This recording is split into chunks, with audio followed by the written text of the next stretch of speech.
بسم اللہ الرحمن الرحیم الحمدللہ وحدہ والصلاة والسلام علی من لا نبی بعدہ اما بعد. سامعین، ان ایام کے اندر یعنی قربانی کے ایام کے اندر اہل حدیث حضرات کی طرف سے عموماً ایک مسئلہ بیان کیا جاتا ہے کہ جی ایک گھر کی طرف سے اگر ایک بکری ذبح کر دی گئی تو وہ ان تمام افراد کی طرف سے کفایت کر جائے گی، چاہے اس گھر کے اندر کتنے بھی صاحب نصاب ہوں، کتنوں پر بھی جو ہے وہ قربانی واجب ہوتی ہو، ان سب کی طرف سے ایک بکری کفایت کر جائے گی یا ایک جانور کفایت کر جائے گا. تو یہ مسئلہ عموماً اہل حدیث حضرات بیان کرتے ہیں. آپ ذرا یہ انہی کے ایک عالم سے سن لیں، انشاءاللہ پھر میں اس مسئلے کا آپ کے سامنے جواب رکھوں گا. کیا ایک گھر میں ہر شخص کو قربانی کرنا چاہیے؟ یعنی ایک گھر میں کئی لوگ ہیں، باپ کماتا، بیٹا کماتا، پوتا کماتا، اور بعض اوقات گھر میں خواتین بھی ہوتی ہیں، ٹیچر ہے، ڈاکٹر ہے، لیڈیز کی ڈاکٹر ہے، تو وہ بھی کماتے ہیں. تو کیا ہر ایک پر یعنی اس کے مال و دولت کی وجہ سے قربانی لازم ہے؟ اس بارے میں کیا جواب ہے، کیا فیصلہ ہے؟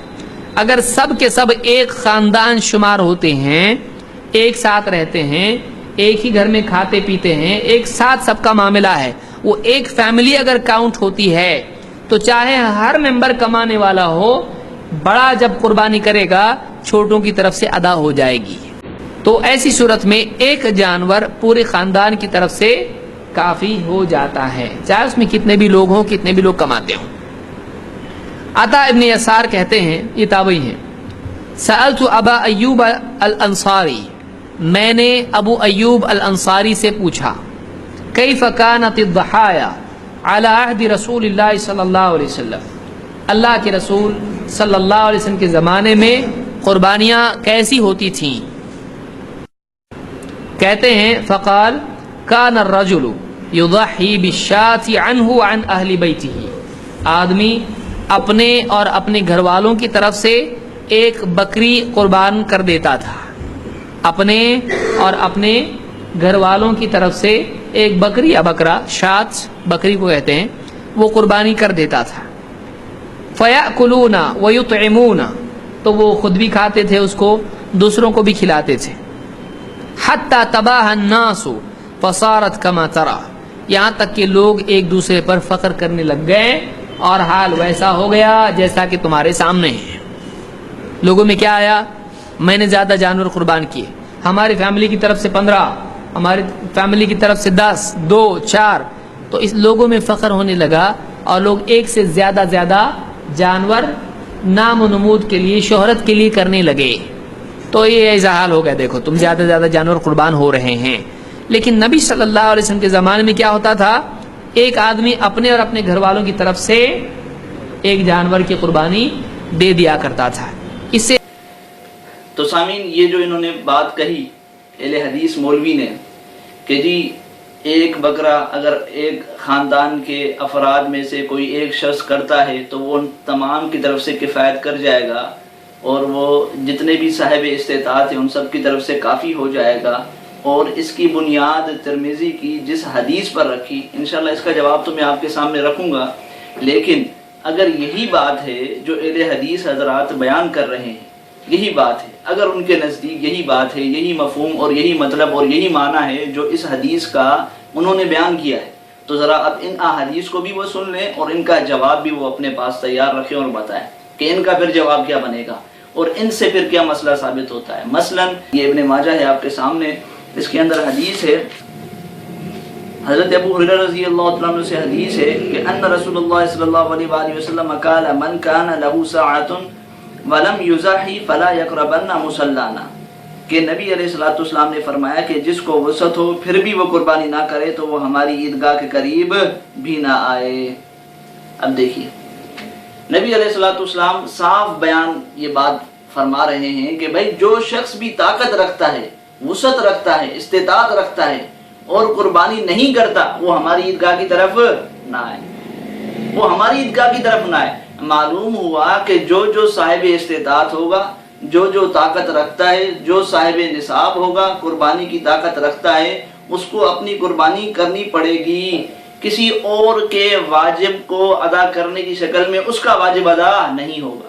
اگر کوئی اور شخص اپنا واجب ادا کر رہا ہے تو اس کے اپنے واجب میں یا اس کی اپنی قربانی میں دوسرے کی قربانی ادا ہو جائے، ایسا نہیں ہوگا۔ ہاں، بطور ثواب کے تو وہ شریک ہو سکتا ہے، لیکن بطور اس کے واجب کی ادائیگی کے وہ شریک نہیں ہو سکتا۔ یہ حدیث بالکل واضح ہے۔ دوسری حدیث ملاحظہ فرمائیں، یہ آپ کے سامنے مسلم شریف کی حدیث ہے، آپ دیکھ سکتے ہیں۔ میں اختصار کو ملحوظ رکھتے ہوئے آپ کے سامنے صرف ترجمہ پڑھ رہا ہوں کہ حضرت عائشہ بیان کرتی ہیں کہ حضرت صلی اللہ علیہ وآلہ وسلم نے ایک سینگ دار مینڈا لانے کا حکم دیا، ایک سینگ دار مینڈا لانے کا حکم دیا جو سیاہی میں چلتا ہو اور سیاہی میں بیٹھتا ہو اور سیاہی میں دیکھتا ہو۔ چنانچہ ایسا مینڈا قربانی کے لیے لایا گیا۔ آپ علیہ السلام نے فرمایا، اے عائشہ چھری لاؤ، پھر فرمایا اسے پتھر سے تیز کر دے۔ میں نے تیز کر دی۔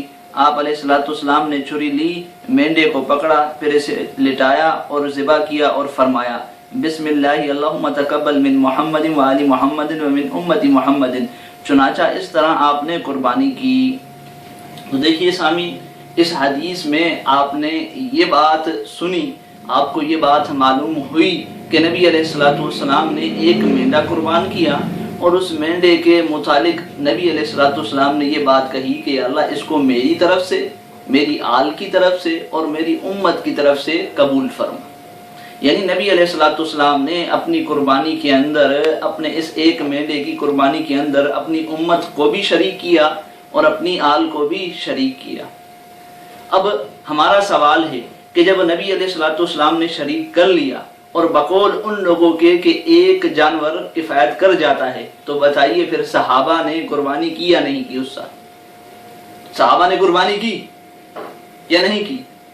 صحابہ نے یقیناً قربانی کی ہے، اور صحابہ کا قربانی کرنا اس بات پر دلالت کرتا ہے کہ اگر کوئی شخص اکیلا کسی اور کو بھی شریک کرے تو اس کی طرف سے وہ اس کا واجب ادا نہیں ہوتا۔ اسی لیے صحابہ نے بھی قربانیاں کی ہیں باوجود اس کے کہ نبی علیہ السلام نے ان کو اپنی قربانی میں شریک کیا۔ تیسری حدیث آپ ملاحظہ فرمائیں، یہ دیکھیے آپ کے سامنے مسلم ہے، اس کے اندر حضرت جابر رضی اللہ تعالیٰ عنہ فرماتے، قال ذبح رسول اللہ صلی اللہ علیہ وآلہ وسلم عن عائشہ بکرۃ یوم النحر۔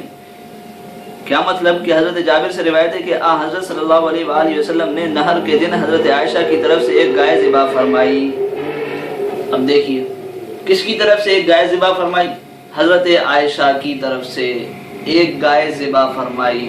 حضرت عائشہ نبی علیہ السلام کی اہل بیت میں سے بھی تھی، نبی کی امت میں سے بھی تھی، لیکن اس کے باوجود نبی علیہ السلام نے حضرت عائشہ کے لیے علیحدہ انفرادی طور پر ایک گائے کو ذبح کیا۔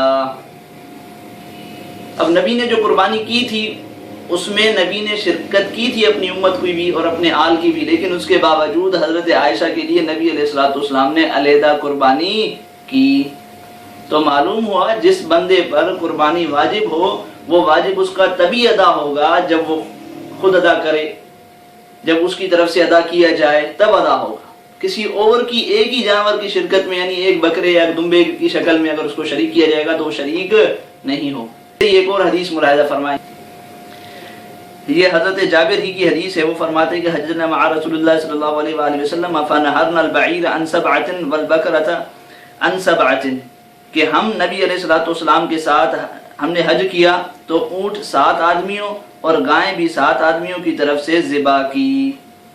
یہ حضرت جابر فرماتے ہیں، حضرت جابر صحابی رسول ہیں، وہ فرماتے ہیں کہ ہم ایک اونٹ کے اندر 7 شریک ہوئے اور اسی طریقے سے ایک گائے کے اندر بھی کتنے شریک ہوئے؟ 7 شریک ہوئے۔ اب بتائیے صحابہ نبی کی امت میں تھے یا نہیں تھے؟ نبی کی امت میں تھے نا، لیکن اس کے باوجود وہ اپنی قربانی کر رہے ہیں، نبی نے ان کو اپنی قربانی میں شامل بھی کیا ہے، لیکن اس کے باوجود وہ اپنی قربانی کر رہے ہیں۔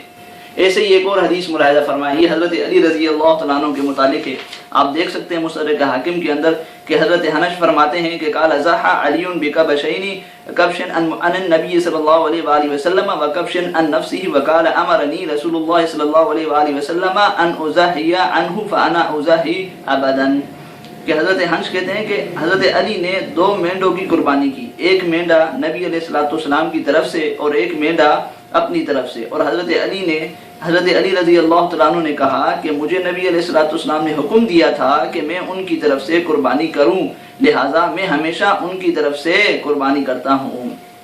اب دیکھیے سامعین، یہ حدیث مستدرک حاکم کی اور بالکل صحیح ہے۔ اس کے اندر حضرت علی رضی اللہ تعالیٰ عنہ کی قربانی کا ذکر ہوا کہ انہوں نے 2 مینڈوں کی قربانی کی۔ کتنے مینڈوں کی؟ 2 کی، نہ کہ 1 کی۔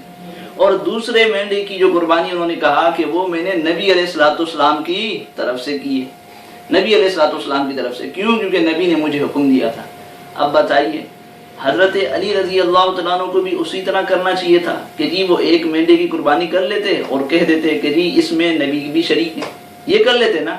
لیکن نبی نے انہیں اپنی طرف سے مستقل علیحدہ انفرادی طور پر 1 مینڈے کا کہا، اسی وجہ سے حضرت علی نے علیحدہ مستقل 1 مینڈے کو خرید کر اور اس کی قربانی کی نبی علیہ الصلوۃ والسلام کی طرف سے۔ اگر ایک جانور میں، ایک بکری میں بہت سے افراد آ سکتے ہیں تو حضرت علی کو 1 ہی مینڈا کرنا چاہیے تھا، حضرت علی کو 2 مینڈے نہیں کرنے چاہیے تھے۔ تو سامعین، یہ 4 احادیث ہم نے آپ کے سامنے رکھی۔ ان احادیث کی روشنی میں آپ ترمذی والی حدیث کو سمجھ سکتے ہیں کہ دیکھیں نبی نے اپنی امت کو، اپنی آل کو اپنی قربانی کے اندر شریک کیا، لیکن اس کے باوجود صحابہ نے اور جو ہے وہ آل نے قربانی کی۔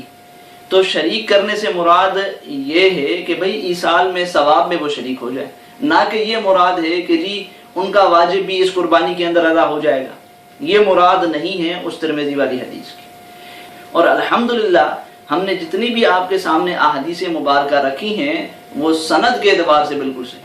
اللہ رب العزت سے دعا ہے کہ اللہ رب العزت مجھے اور آپ کو ان کے فتنوں سے محفوظ فرمائے۔ وآخر دعوانا الحمدللہ۔